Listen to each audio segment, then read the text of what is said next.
सुल्तानपुर में स्वास्थ्य विभाग की बड़ी लापरवाही सामने आई है। आरोप है कि डॉक्टरों ने एक जीवित इंसान को मृत घोषित कर दिया, जिसके बाद परिवार में मातम पसर गया। हालांकि जब परिजन शव लेकर घर पहुंचे तो उसे चिलर पर रखा तो अचानक शव के ऊपर पड़ी चादर में हरकत हुई, जिसे देख घर वाले हैरत में पड़ गए।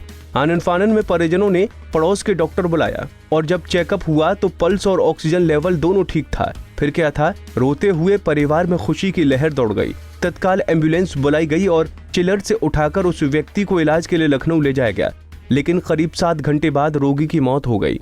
मेरी भतीजी बताई कि पापा हिल रहे हैं, तो मैंने तुरंत उनको वो ऑक्सीजन वाला जो है उसको हटा के मैंने पंच किया। पंच करने के बाद दिल की धड़कन थोड़ा महसूस हुई। मैंने मुंह में हवा दी तो कुछ महसूस हुआ।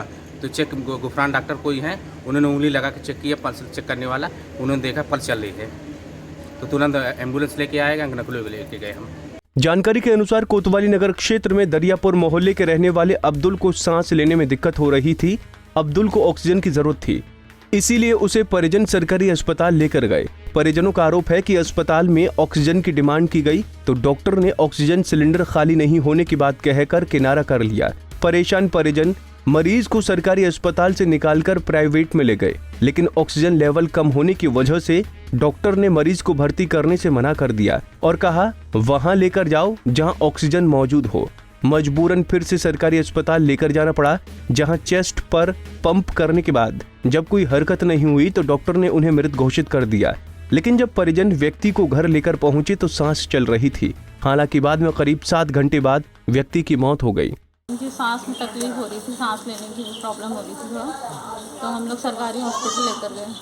सरकारी हॉस्पिटल में केस पेपर बनाने में इतना टाइम लगा दिए, फिर उन लोग को बोलते बोलते केस पेपर बनाए, तो वह जब तक अंदर लेके जाओ इंजेक्शन लगवाइए। इंजेक्शन लगवा के भी कोई फ़ायदा, कोई आराम नहीं था। हम लोग बोले उनको ऑक्सीजन की ज़रूरत है, ऑक्सीजन की नीड है, मगर वो भी कोई अवेलेबल नहीं है वहाँ पे, कुछ भी नहीं है वहाँ पे, कोई फैसिलिटी नहीं है सरकारी हॉस्पिटल में। ऑक्सीजन नहीं मिला, कुछ नहीं है, कुछ भी नहीं है। सरकारी हॉस्पिटल में एक ऑक्सीजन मशीन रखे भी हैं, वो सिर्फ टाइम पास के लिए रखे हैं, उसमें कोई। उसके बाद क्या हो बहन जी? उसके बाद क्या हो, उनको जब यानी ऑक्सीजन की ज़रूरत थी और इंजेक्शन लगाने से कोई आराम ही नहीं था, तो फिर उसके बाद में हम लोग बोले ऐसा करते घर पे लेके चलते हैं। जब यहाँ कोई आराम ही नहीं है और एक आदमी ख़त्म हो गया तो उसी का मास्क उठा के, ऑक्सीजन मास्क उठा के दूसरे आदमी को लगा दी। मैंने बोली कि ऐसा काहे को कर रहा। डॉक्टरों ने मृत किया, क्या कहा इनको देख के, क्या घर ले जाने के लिए? नहीं, जब ही तो उनको कोई फ़ायदा नहीं था तो हम लोग घर ले आए। हम लोग सोचे कहीं प्राइवेट में ले जाएं, शायद ऑक्सीजन अवेलेबल हो जाएगा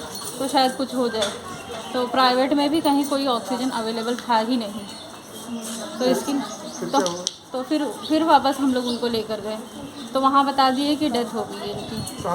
सरकारी हॉस्पिटल में फिर से जब दोबारा लेकर गए तो पल्स चेक करे, सब चेक करे तो बोले उनकी डेथ हो गई है। मगर घर पर लेकर आए हैं तो बॉडी पूरी गर्म थी उनकी, उसमें फ्रीज़र में रखने के बावजूद भी बॉडी पूरी गर्म थी। हाँ, कि यानी सुबह मट्टी होना था तो इसकी वजह से बॉडी फ्रीज़र में रख दिए थे और बदन फिर भी पूरा गर्म था उनका, सांस चल रही थी। फिर लाके डॉक्टर को चेक कराए तो बोले अभी भी जान है इनके अंदर, सांस है, चल रही थी। पल्स चेक करे, वो हाथ में लगा के जो RP चेक करते वो चेक करे, तो सब चेक करके देखे तो बोले अभी पल्स चल रही है इनकी, जान है अभी। फिर क्या हुआ? तो फिर लखनऊ लेके गए उनको, तो वहाँ रास्ते पर ऑक्सीजन जब तक चला उनकी सांस चल रही थी, ऑक्सीजन जब ख़त्म हो गया लखनऊ पहुँचते तब उनकी डेथ हो गई। तो फिर लौटा के लेके चले आए। वहीं जब डॉक्टरों की लापरवाही पर CMS से सवाल किया गया तो उन्होंने मामले की जांच के बाद कार्रवाई का आश्वासन दिया। हालांकि डॉक्टरों की लापरवाही का ये कोई पहला मामला नहीं है, लेकिन बड़ा सवाल ये है कि आखिर कब ऐसे लापरवाह डॉक्टरों पर सख्त से सख्त कार्रवाई होगी। पंजाब केसरी टीवी के लिए सुल्तानपुर से शरद कुमार की रिपोर्ट। हमसे जुड़े रहने के लिए हमारे YouTube चैनल को सब्सक्राइब करें और नई वीडियो की नोटिफिकेशन के लिए बेल आइकॉन को दबाएं। अगर आप ये वीडियो Facebook पर देख रहे हैं तो लाइक जरूर करें और ज्यादा से ज्यादा शेयर करें। धन्यवाद।